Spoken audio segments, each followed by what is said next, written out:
Well, autism is the fastest growing developmental disorder in the United States. And every 15 minutes, another family finds out that their child has this disorder. Help fund research for those families and children suffering from the disorder this weekend at the Walk Now for Autism Speaks.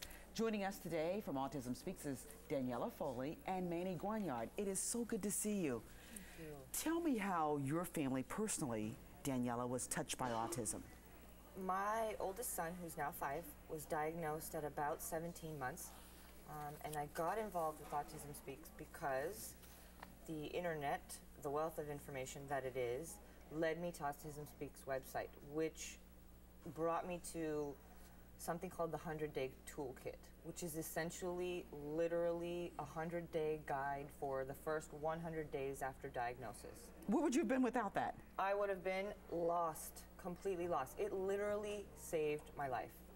And tell me this, Manny, how did it affect your family? And when did you just first realize that your son, that something wasn't quite right?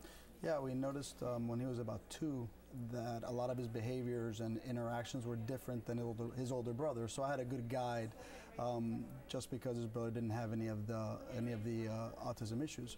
And at that point is when we reached out to the pediatricians and started looking for more information and testing and why his behavior was acting different versus his brother's.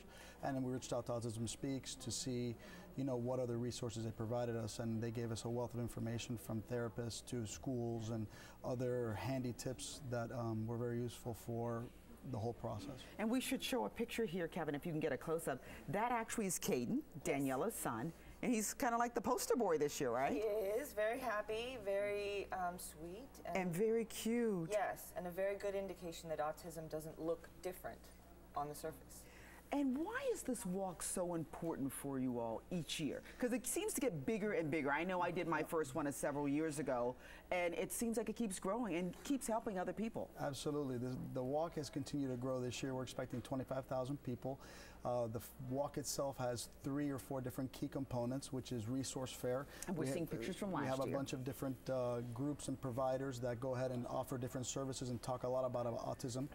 We have our corporate villages, or the key corporate sponsors that have enabled us to make this walk possible, and they're key contributors to the organization.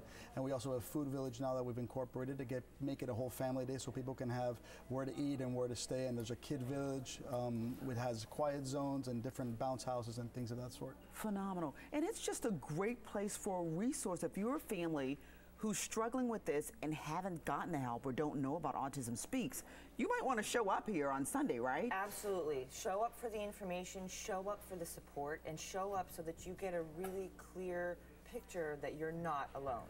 I think that's the hardest part for people to really get over, is that you're not alone. And on top of all the information, you will find support. And that will help you get through. And at the same time, you're supporting this organization to do its great work, and one of it is research. You need money to do that. Absolutely. Yes. We're the world's leading research organization, non-for-profit, for autism. And it spreads across the globe, and we have invested a lot of time and energy to help find a cure and help us get to that point. And this cause is very dear to the folks at NBC, because Bob and Suzanne Wright, who used to be the head of NBC, they really, when they had their grandson diagnosed with this, really took hold of this and tried to help other families. Has it made a difference? Absolutely. They've helped us create awareness through all types of channels and letting everybody know that there is somebody there that can help them, because when they first went out, they couldn't find that help and they needed to, get that help. So they were they were critical in this whole mission of ours. And they also help us with advocacy and helping us with legislation and different ways to get autism more funding and research and helping us move forward. We thank you all so much. Good luck with the walk on Sunday. I hope a lot of folks turn out. Thank you for having And remember, the Autism Speaks big march is on Sunday, March 4th. For more information on the walk or how to get involved, visit their website at walknowforautismspeaks.org/Miami. I'm sure they'd love to have you out there. Nathalie, over to you.